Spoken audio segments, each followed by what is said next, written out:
Okay guys, week one is over. This is Monday morning, week two. I'm heading back out to our spots in the open fields, and pretty cool this morning.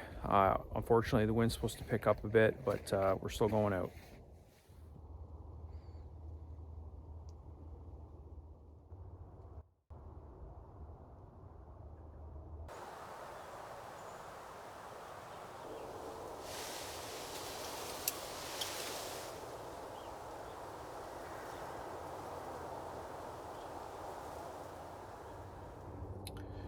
So I just got a glimpse of two does.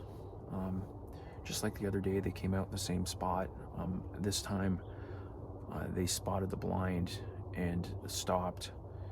I had a shot opportunity on the lead doe, but I let her go, and they only waited for a few seconds, and then they doubled back and headed over towards where my daughter is.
Okay, so about 5 minutes ago, I took a shot at a 4-point buck. I didn't get a good look at his antlers, but I definitely had antlers.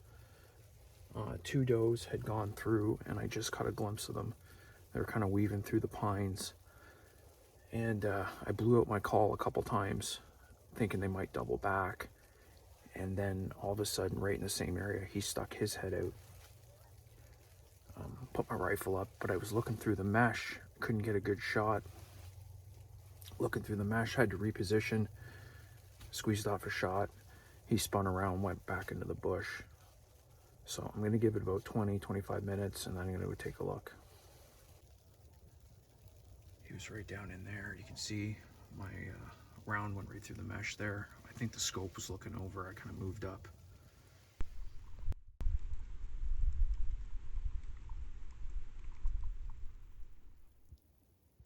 Okay, so we got him. No thanks to Roscoe. I wasted probably an hour doing a grid search, and I'll talk a minute about that.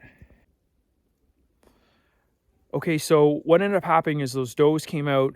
I called, he came back out. I shot, he swung around. He went sort of towards where the does went. And what happened is we waited 20 minutes. We like to wait 30 minutes, but the snow, it was just snowing like crazy. And I was really concerned that the tracks and the blood might get obscured. I went down there. The only tracks I seen, I followed into this crazy thicket. No blood to be found anywhere. And that really led me astray. I did think they might be the doe tracks, but there was at least 2 sets of tracks, but there could have been more.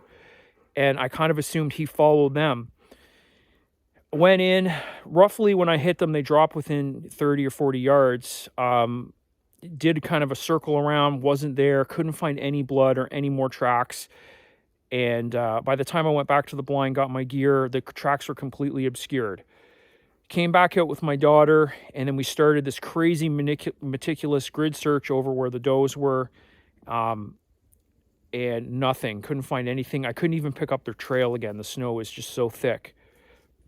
Okay, so not wanting to give up, I decided, you know what, it's possible that he went towards where the does were last seen, but then maybe swung around.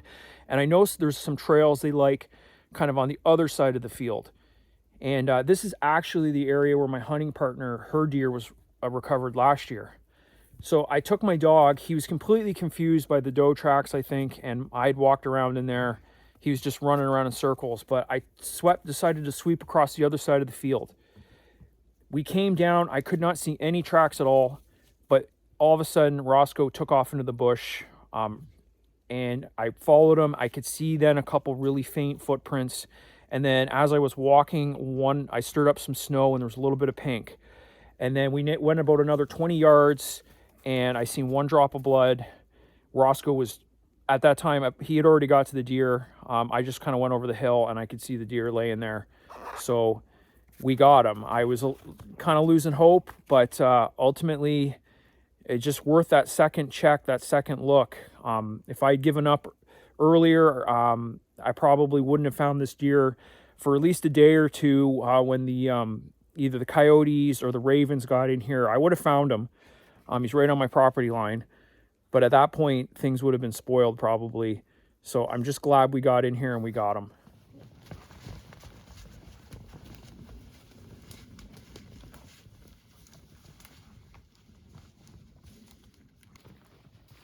Was like right on the bone of my ankle, my